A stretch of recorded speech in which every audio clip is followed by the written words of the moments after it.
Je donne la parole d'abord à Madame Maya Akari pour le groupe PEC. Merci Madame la maire, mes chers collègues.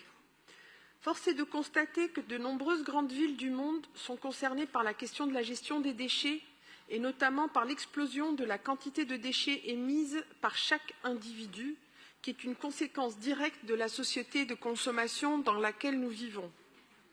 La question de la propreté de la ville ne se joue pas uniquement en aval par le ramassage ou le nettoyage, mais aussi en amont par le travail sur la réduction des déchets et le recyclage.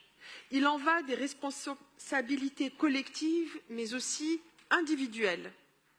Ainsi, la ville de Paris s'engage depuis de nombreuses années en matière de réduction des déchets non valorisés et s'implique fortement pour la valorisation locale des déchets alimentaires. Depuis 2010, elle accompagne et soutient les projets de compostage de proximité animés et portés par des associations et des collectifs d'habitantes et d'habitants. C'est un travail de longue haleine qui est mené depuis plus de 13 ans et Paris compte aujourd'hui près de 1000 composteurs dans les immeubles et les équipements publics, ainsi qu'une cinquantaine de composteurs collectifs dans l'espace public, notamment dans les espaces verts.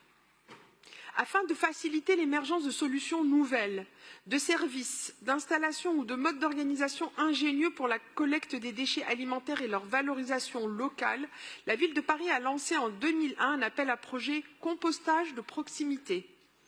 12 projets ont été sélectionnés cette année. Des projets de compostage de quartier qui renforcent la dynamique territoriale, mais aussi des projets innovants, tant en matière de collecte que de traitement des déchets alimentaires. Cette délibération permettra de continuer à accompagner ces projets lauréats, en l'occurrence des projets de compostage collectif portés par des secteurs ancrés dans les quartiers, avec un axe fort de sensibilisation des Parisiennes et des Parisiens. Le projet de la ressourcerie L'Alternative, qui fait partie du réseau Emmaüs et qui va permettre l'installation d'un composteur collectif dans le quartier Montorgueil et l'accompagnement des habitants dans la démarche de valorisation de leurs déchets alimentaires.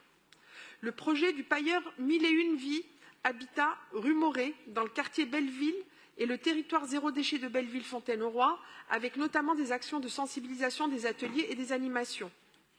Le projet de l'association Espace, qui gère depuis 2015 un composteur de quartier du jardin Hérold et souhaite étendre son projet pour toucher de nouvelles familles et leur permettre de valoriser leurs déchets alimentaires. Ce sont là 3 acteurs au projet de compostage de proximité essentiel et complémentaires avec les dispositifs en cours de développement en matière de collecte des déchets alimentaires et qui nous permettront de limiter l'impact de nos déchets sur l'environnement. Mes chers collègues, je vous invite donc à voter pour cette délibération. Je vous remercie. Merci.